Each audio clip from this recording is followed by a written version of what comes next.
WUFT's Johanna Plagueman was at the rally. She joins us now from the WUFT newsroom with this story. Johanna? Why wait for Election Day 1 week from tomorrow when you can get it over with now? That was the attitude embraced by dozens of UF students today. Student group Gators for Obama led a march from campus to downtown Gainesville this afternoon to encourage early voting. Organizers say it's important for college students to get involved in the election. We've seen incredible amounts of enthusiasm, participation, voting in this election, and it's really exciting, and I think that's important, so government has to take into account students, younger voters, as well as everybody else. One of the many students who marched said she hopes early voting will help shorten the long lines on Election Day. It really will make a difference. It really will. As they marched, the students heard honks of support from people driving by. Peter Lauman feels there will be a great college student turnout for the election. Already we've had a bigger turnout in Alachua County than we did in 2004, and early vote isn't even half over, and that's great. Lauman adds that students can vote with their student ID, and their license does not have to be updated with their local address.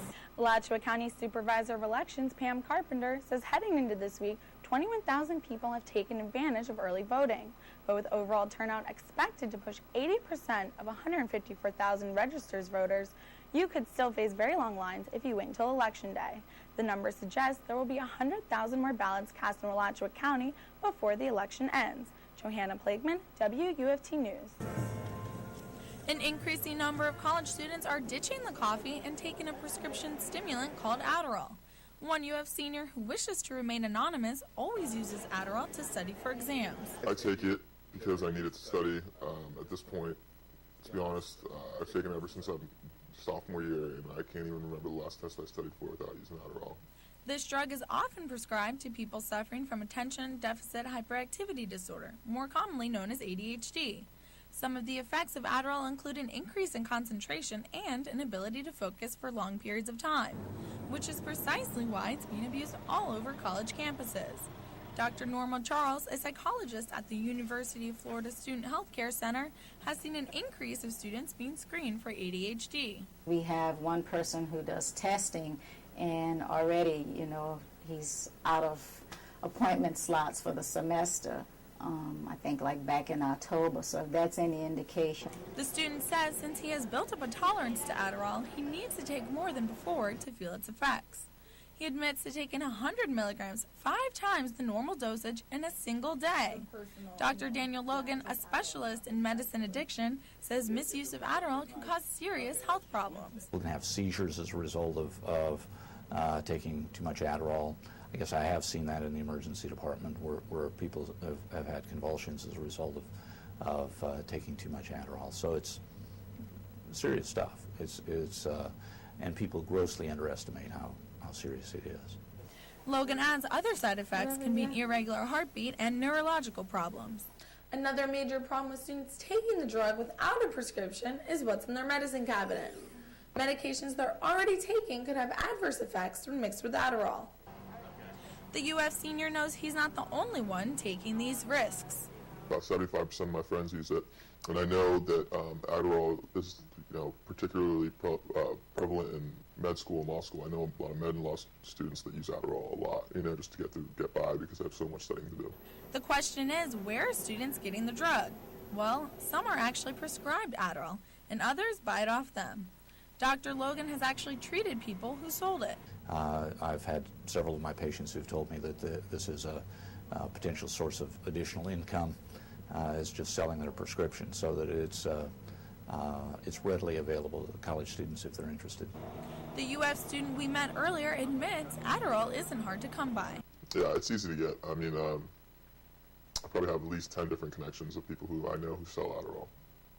Dr. Logan reveals it can be difficult to tell if someone needs the drug or is just faking the symptoms to get a prescription. Johanna Plagueman, WUFT News.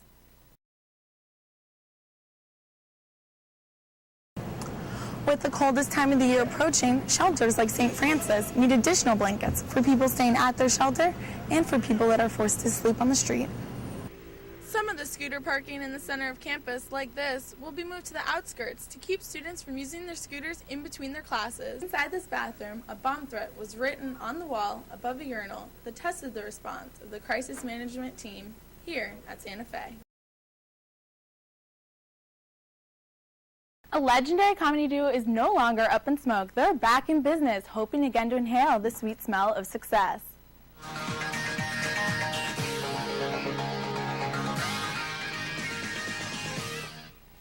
Cheech and Chong are reuniting for a comedy tour. It'll be their first in more than 25 years. Cheech Marin said the pair decided if they were going to team up, the time is now because they aren't getting any younger. Creative differences and fighting caused the comedians to part ways, but Marin says they just don't feel like quarreling anymore. The Grammy Winners tour called Hey, What's That Smell? Kicks off September 12th in Philadelphia. Alicia Keys and White Stripes frontman Jack White sing the new Bond movie theme song, Another Way to Die. It's the first time a duet is being used for a theme. The latest film in the franchise, Quantum of Solace, opens worldwide in November.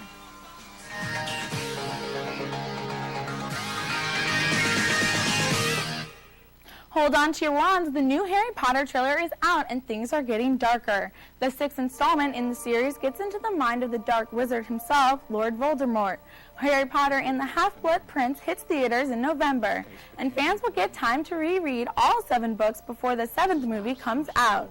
The movie producers are thinking about splitting up that 7th book with a 2-part movie finale reaching theaters in 2010 and 2011.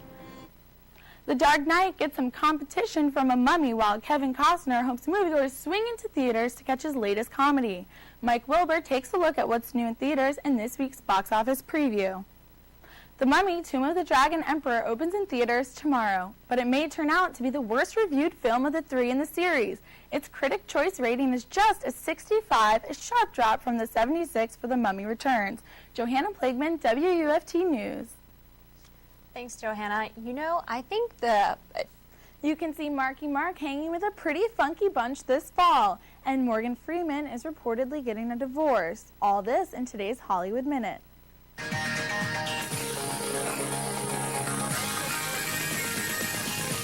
Mark Wahlberg is getting ready to hug it out with Jeremy Piven. Wahlberg has filmed a cameo for the upcoming season of Entourage, the HBO hit he executive produces. Entourage begins its 5th season in September. Wahlberg hasn't appeared in the show since its premiere. It's been a rough week for Morgan Freeman. The Academy Award-winning actor is laid up in a Memphis hospital after a car accident Sunday night. And now there are several reports he and his wife have filed for divorce after 24 years of marriage. Freeman's business partner Bill Luckett says the couple has been separated since December and discussing divorce for a while. Doctors performed hand and arm surgery on Freeman Monday. His publicist says he will make a full recovery. And Wesley Snipes owes the U.S. government another $217,000. A district court judge in Florida has ordered the actor to cover prosecution costs from his trial on tax evasion charges. Snipes was convicted and sentenced to 3 years in prison earlier this year. He's free on bail while he awaits an appeal hearing.